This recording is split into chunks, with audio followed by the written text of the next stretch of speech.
Hai, Assalamualaikum semua. Selamat kembali ke channel aku, Marjans TV. Baru-baru ni, aku tak tahu lah baru ke dah lama, tapi aku baru tengok video ni mengenai seorang ustazah yang menyatakan bahawa ramai lelaki kat luar sana dayus. Dan aku tengok video tu yang berdurasi 3 minit lebih tu, aku rasa sakit hati kerana dia hanya menyemburkan kata-kata tanpa memikirkan soal fakta, tanpa memikirkan tentang kehidupan orang lain, tanpa memikirkan tentang luasnya ilmu agama Islam itu sendiri. Mungkin dia seorang ustazah, mungkin dia ada lagi banyak ilmu daripada aku, tetapi cara percakapannya itu sungguh-sungguh tidak menyenangkan mana-mana perasaan pun. Menghina manusia lain sesuka hati tanpa mengetahui keadaan peribadi masing-masing. Ustazah, that is not the right way to speak. Kalau korang wondering tentang apa yang aku cakap ini, alright, case apa dan video apa, aku akan tunjuk kat korang. Kita sama-sama tengok, kita akan react sama-sama video yang aku masukkan ini. Aku adalah seorang YouTuber yang paling jarang sekali nak react pasal benda-benda isu semasa. Aku bukan macam YouTuber lain yang sibuk nak create content, korangnya create padahal reporting content je. Dia report content, dia react pasal content orang lain, lepas tu dia bagi pendapat dia. Aku jarang sekali nak buat benda-benda macam tu. Sebab bagi aku macam tak payah aku nak menyebut lah pasal orang. Tapi pada kali ini aku rasa betul-betul terusik. Aku rasa betul-betul kena buat video ni untuk bagi tahu kat korang semua, this is not the way you spread Islam kepada mereka kat luar sana, terutama mereka yang bukan Islam. Tanpa melengahkan masa, jom kita tengok video ni sama-sama dan aku nak korang nilaikan sendiri percakapannya yang ada pada ustazah ini. Kadang-kadang dia kadang tak masuk akal doktor lelaki, lelaki-lelaki di luar sana. Minta maaf, anda nak marah salah, marah. Kalau kamu takut dosa dengan Allah Ta'ala, besok Allah Ta'ala tanya, aurat isteri kamu tu tidak adalah kemudaratan kerana ramai sangat doktor-doktor wanita di luar sana. Aurat isteri kamu bukanlah kemudaratan kerana ramai doktor-doktor wanita kat luar sana. Get your facts right. Kejap lagi aku akan debunk facts yang kata ramai ini. Dan cara kau berkata seolah-olah lelaki kat luar sana macam aku ni sibuk nak meminta doktor lelaki yang beri sangat nak mohon kat Allah SWT, ya Allah bagikanlah aku ke doktor lelaki yang cek bini aku, yang sambut kelahiran bini aku. Itulah yang keluar daripada mulut ustazah ini, seolah-olah menyatakan sedemikian. We do not choose, we do not want, but this is what we call darurat dan emergency. Ramai wanita-wanita doktor bersalin wanita tu lebih ramai. Ramai. Kenapa dibiarkan doktor-doktor lelaki juga yang nak sambut bini awak? Oh, kita biarkan. Okay, awak. maksudnya kita kena tahan. Alright, dalam emergency, tiba-tiba tengah contraction, tengah tunggu nak bersalin, lepas tu emergency, fetal stress. Okay, bayi dalam kandungan stress, heartbeat naik, kena perform emergency Caesar. Kita boleh pilih kita boleh cakap nak tak nak Nak tengok bawah bini awak semua. By the way, doktor tak ada nak tengok, sibuk lah kat bawah benda tu. Mana dia seorang lelaki? Mana seorang yang ada cemburu kepada melihat aurat isteri dia bawah tempat rahsia hanya suami dia tahu. Memang kita memang nak bagi free pun sebenarnya. Mana dia ustazah kata, mana kebenaran kamu sebagai seorang suami? Memang kamu ingat di dunia kamu boleh lepas tangan. Alah susah, pergilah, aku tak nak ambil tahu. Kau tak ada, kau sakit, kau pergi sen. Allah Ta'ala akan membela wanita. Okey, kau sekarang seolah-olah macam Tuhan yang tahu apa yang berlaku dekat dalam hati seorang suami itu. Are you playing God, ustazah? Hebat ke mana kamu ustaz, kamu hebatlah macam mana pun di luar sana mengajar ceramah macam mana. Kalau bini anda disambut oleh lelaki, disambut bawah kaki itu dilihat oleh lelaki yang bukan suaminya, sedangkan doktor perempuan itu ramai. Kamu bertanggungjawab di hadapan Allah. Kamu dayus, kamu yang dayus. Dayus tu dah petik nama kau. Sedap-sedapnya dia label kau orang. Sedap-sedap label, sedap-sedap kategori kau orang, sedap-sedap jatuhkan hukum dayus tu kat orang. Terbaik ustazah, the best. Suami yang tidak ada ihsan, yang tidak tak ada ihsan. Lepas kamu bertanggungjawab, bayarlah doktor swasta pun. Bayar doktor swasta pun. Isteri beranak 9 bulan. Letak duit, simpan sedikit-sedikit. Dah ajar simpan duit kepada Allah Ta'ala. Bayarlah doktor perempuan. Bayarlah doktor perempuan. Nice kan ustazah? Berapa orang dekat Malaysia ni ustazah yang ada isu keuangan. Berapa ramai kat dalam dunia ni, kat Malaysia ni, yang duit gajinya sampai hujung bulan tak cukup untuk teruskan kehidupan dia, terpaksa berhutang. Bercakap seolah-olah semua mampu buat cara macam mana ustazah nak buat, which is not right. Majority manusia kat Malaysia ini, orang Islam kita, orang Melayu kita, bekerja tungkus lumus untuk teruskan kehidupan. Dan ustazah boleh kata diorang ni tak bertanggungjawab, diorang ni tak ada effort nak simpan duit untuk bagi bayar doktor perempuan semua. How do you know?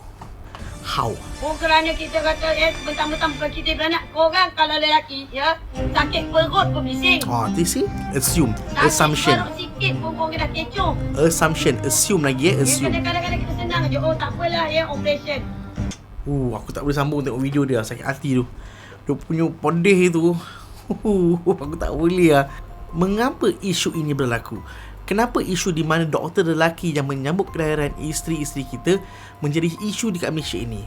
Sudah tentu kerana tak cukupnya doktor yang mampu untuk attend setiap kes dengan ikut kehendak kita sendiri. Dan adakah negara kita ini negara rasmi Islam ini tidak berbuat apa-apa?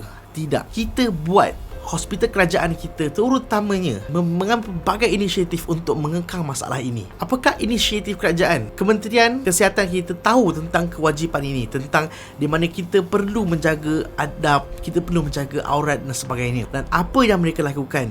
Semua midwife ataupun bidan yang dilatih, yang diiktiraf oleh Kementerian Kesihatan haruslah perempuan. Bidan yang berada dekat KK, yang berada dekat klinik-klinik kesihatan, yang dekat peringkat-peringkat kampung, yang ditauliahkan menjadi bidan haruslah wanita. Di luar negara, midwife boleh lelaki yang jadi.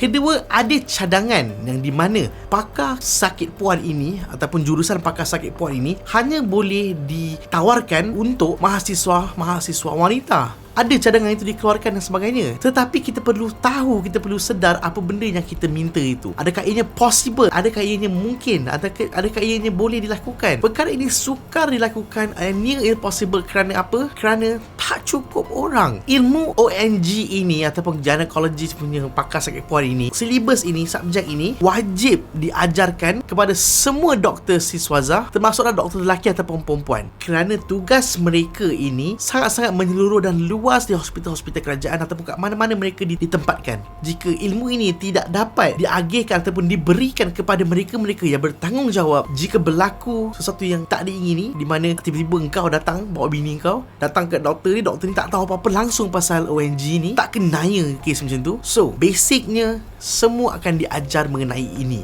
Semua ada ilmu-ilmu yang diperlukan untuk menyambut kelahiran secara amnya, secara basicnya. Dan kita beralih kepada bidang yang kepakarannya ONG ini. Tadi itu sebagai satu generals, ilmu yang dituntut, ilmu yang dipelajari oleh semua siswa-siswa kedoktoran. Bila kita berkata kepada isu kepakaran, doktor pakar sakit puan ini lebih spesifik, lebih sukar untuk kita gender specifykan, iaitu wanita sahaja. Kerana apa? Bidang ini adalah satu bidang yang sangat mencabar, merupakan satu bidang yang amat sibuk dan berisiko legislasi yang sangat tinggi, iaitu kes saman. Dalam departmen, dalam kepakaran, kes pakar sakit puan inilah yang mempunyai kes mahkamah yang paling tinggi sekali. Justru itu ramai doktor wanita muslimah yang tidak sanggup melanjutkan kepakaran ini dalam bidang ini. Ini terbukti apabila mereka dah jadi doktor dan sebagainya, mereka yang apply jadi pakar ini kebanyakan lelaki, bukan wanita. And numbers never lies. Menurut kajian yang dilakukan oleh kementerian, kenapa wanita kurang untuk mengambil kepakaran ini adalah kerana komitmen pada keluarga. Bidang ini mempunyai komitmen yang sangat tinggi, dan komitmen pada keluarga tidak sanggup menghadapi kesibukan yang memerlukan mereka datang ke hospital tengah-tengah malam kerana orang bersalin, yang bukan hanya datang pada waktu siang saja.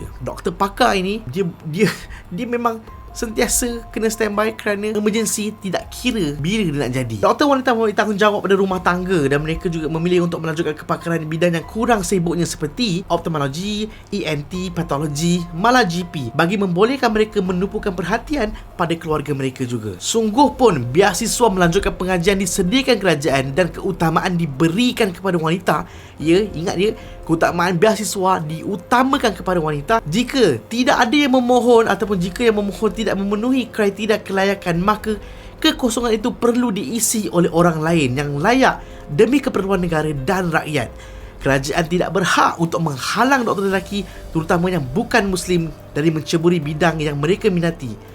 Kerajaan juga tidak boleh meletakkan pisau di leher doktor wanita dan memaksa mereka untuk melanjutkan kepakaran dalam bidang ONG ini. Fenomena kehadiran doktor pakar sakit perempuan lelaki bukan eksklusif kat negara ni je. Ustazah, negara lain pun ada isu ini. Negara Islam dekat luar sana yang lain pun ada isu yang sama. Ia juga merupakan sesuatu yang berlaku di seluruh dunia, hatta di negara Islam seperti Arab Saudi. Saya pernah bertugas di Arab Saudi semasa musim haji dan pernah merujuk kes ini kepada Hospital King Abdul Aziz. Doktor pakar yang menerima kes saya itu adalah doktor lelaki warga Arab Saudi. Saya bertanya sendiri kepada beliau, bukankah Arab Saudi mempunyai polisi mengutamakan wanita menceburi bidang ini? Beliau menjawab, memang pun sedemikian, namun kekosongan permohonan yang mendesak menyebabkan Arab Saudi juga mengalami masalah yang sama seperti di Malaysia. Itu hospital kerajaan di seluruh Malaysia isunya sama. Tetapi ustazah kata apa? Bayarlah. Oh, bayar maksudnya private, betul tak? Dia kata ramai. Dekat sini aku ada list hospital-hospital private yang ada pakar ONG ataupun pakar sakit perempuan ini. Untuk pengetahuan korang kat luar sana dan untuk pengetahuan ustazah, ya ustazah, tidak semua hospital swasta ada pakar ONG. Tak semua hospital swasta ada doktor yang mampu menerima kes-kes cesarean terhadap wanita-wanita yang bersalin. Jadi, apa yang berlaku jika tak ada pakar? Mereka tendang, mereka hantar ke hospital kerajaan juga. Dan kat hospital kerajaan, kau fikir apa? Ramai berpuluh ribu ke yang menjadi doktor pakar sakit perempuan? Tidak.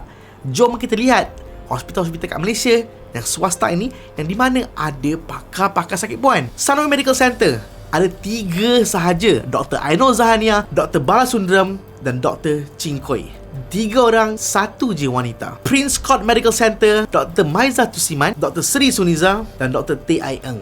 3 orang juga. KPJ Tawakal Specialist Hospital, Dr. Siti Zaliha Abdul Rahim, Dr. Patricia Lim, Dr. Calvin J.H. Lim. Di Johor Bahru, Columbia Hospital juga ada 3 pakar saja, Dr. Eliza, Dr. Salmi, Dr. Suresh Kumar. KPJ Johor Specialist, Dr. Madam Lim Kiju, Dr. Sharifah Syahira, Dr. Muhammad Hafiz Ahmad, dah 3 juga. Kempas Medical Center, Profesor Dr. Toi Loy Lan, Dr. Lee Chui Ling dan Dr. Kevin Lawson. KPJ Pahang juga ada 3, Kuantan Medical Center juga ada 3. Dan itu adalah list-list doktor-doktor pakar yang diiktiraf, yang ditauliahkan di hospital-hospital swasta di seluruh Malaysia. Sekali lagi aku nak bercakapkan di sini, tidak semua hospital swasta maupun kerajaan ada pakar sakit perempuan. Pakar satu hal, doktor pula satu hal. Ustazah, tolong petik sikit, cari sikit, membaca lebih sikit mengenai profession kedoktoran di Malaysia ini. Cuba bagi sikit demografi, cuba bagi sikit statistik, berapa ramai lelaki, berapa ramai perempuan, berapa ramai Muslim, berapa ramai non-Muslim. Cuba cari benda tu dulu sebelum nak mengeluarkan fatwa sendiri, sebelum nak menjatuhkan hukum orang, sebelum nak panggil orang dayus dan sebagainya. Takkan semua saya nak hidang kat sini kan? Kalau macam tu baik saya jadi ustaz. Again, kat luar sana, kawan-kawan aku sekalian, viewers aku, please jadilah bangsa membaca, bangsa yang suka mencari ilmu dan sebagainya, supaya kita, apabila kita bersuara, apabila kita bercakap, taklah nampak macam bodoh sangat. See you guys on my next video. Take care guys. Share the video if you like it. Assalamualaikum warahmatullahi wabarakatuh. Bye-bye. Aku nak tambah sikit. Aku tak cakap dalam video tadi. By the way, ustazah tu kata kalau isteri kita tak ada kemudaratan, memang kita kena cari wanita, perempuan, apa benda semua kan, doktor wanita. By the way, kalau kita dah jumpa doktor perempuan dan ustazah kata tak ada kemudaratan, aurat antara wanita Islam dengan wanita Islam yang lain kat mana ya? Sama juga. Tak adalah doktor wanita Islam tu boleh tengok puki bini kita, betul tak? Kata tak ada kemudaratan. So kalau dia tak ada kemudaratan, auratnya sama juga, kena jaga juga dengan doktor Islam, betul tak? Doktor perempuan.